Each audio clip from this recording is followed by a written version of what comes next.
all kinds of interesting things to talk about here, starting, of course, with PSG and Kylian Mbappe.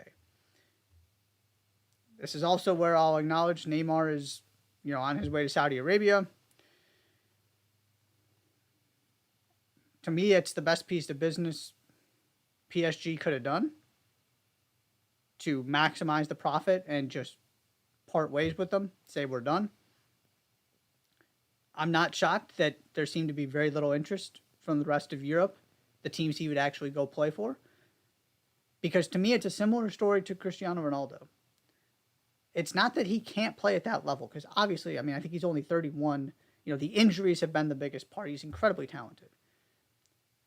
But it's whether he is going to elevate your team enough to justify the salary you're going to have to pay him.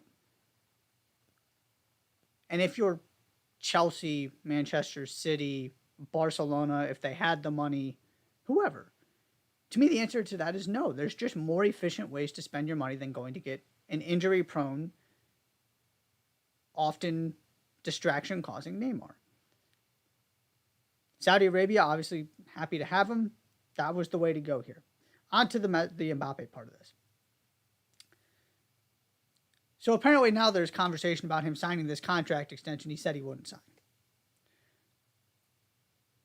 We'll have to see how this all plays out. I went in detail on kind of my thoughts about all of this in a previous show. You can go back and find that. So all I'm going to say is this. If you're PSG, I still would not trust anything, even if Mbappe signs an extension. Because the last time he signed one, 6 months later, there was talk about him leaving again. Now, the other part of that is, if he signs the extension, basically it seems like the plan is that PSG is going to get their money next summer when he goes to Real Madrid, as opposed to leaving for a free transfer. And then he can play this season, which the entire time was the best solution to this problem or this situation. I just don't understand the thought process that leads us back to this point, because the only reason not to sign the contract extension, if you're Mbappe, unless you didn't believe PSG were actually going to follow through and sell you, which if you have 1 year on your deal and you tell them you're leaving, they made it pretty clear they're going to sell you, was to make sure that you get all of the money because Real Madrid wouldn't have to pay a transfer fee. And now Mbappe is reportedly backtracking on that. So this just changes every week at this point. I still am at the same ultimate conclusion, which is the best possible solution for everybody is for him to sign an extension and then have an agreement that he is getting sold next summer. Who knows if that's actually what ends up happening. On PSG, just in general, my big question is, can they be a factor in Europe this season? Because this is an incredibly different team. And I'm a huge Gonzalo Ramos fan. I do like some of the pieces they brought in. But you go look at that team that took the field in their Ligue opener, and it's a little bit different when Mbappe's on the field, but they just don't scare you. They're still probably the best team in this league, and I'll get to a little bit more of that in these next two storylines, but this is a completely different approach from PSG. It's one thing to be the best team in France. It's another thing to be a legitimate contender to win the Champions League, and I'm just not sure they are. So that's the other part of the storyline for me. Number 2, who is the challenger if we have a title race here? Can somebody hang with PSG? And obviously, not off to a great start for PSG. This is, if there's a season to go get them, this is it. And, Lens kind of took them to the wire last season.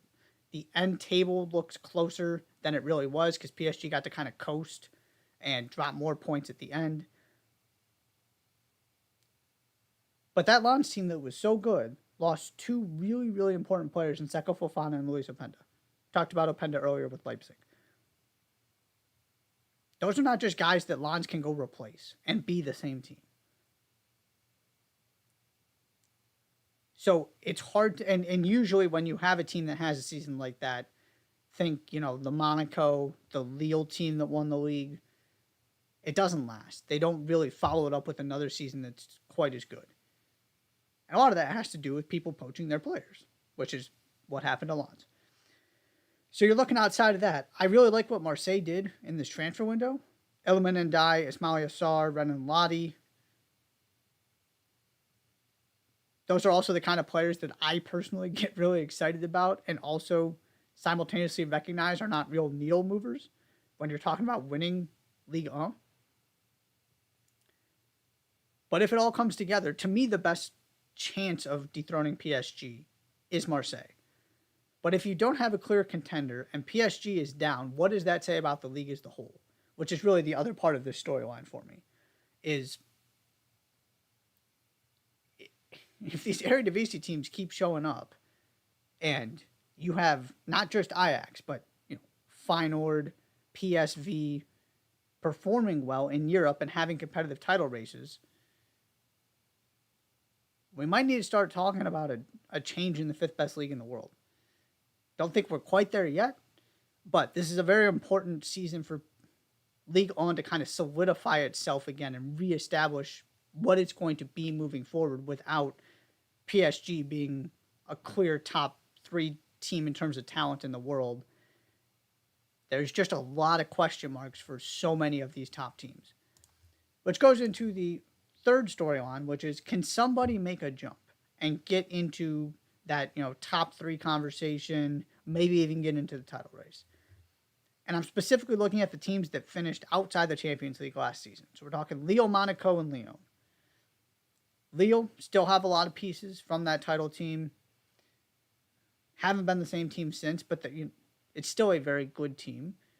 Monaco still has a lot of good players. Lyon, obviously, like I said, had a phenomenal season.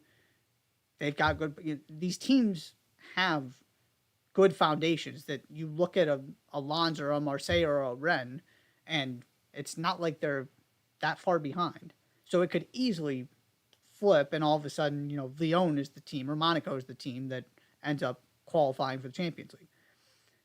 So that's the other part of this for me, is what does that final grouping of all of these teams that you feel like you could put them in any order and it would make sense end up? Do we get somebody who really emerges, be it Lyon, Monaco, Lille, somebody unexpected, and really kind of gets into that conversation with the Marseilles of the world?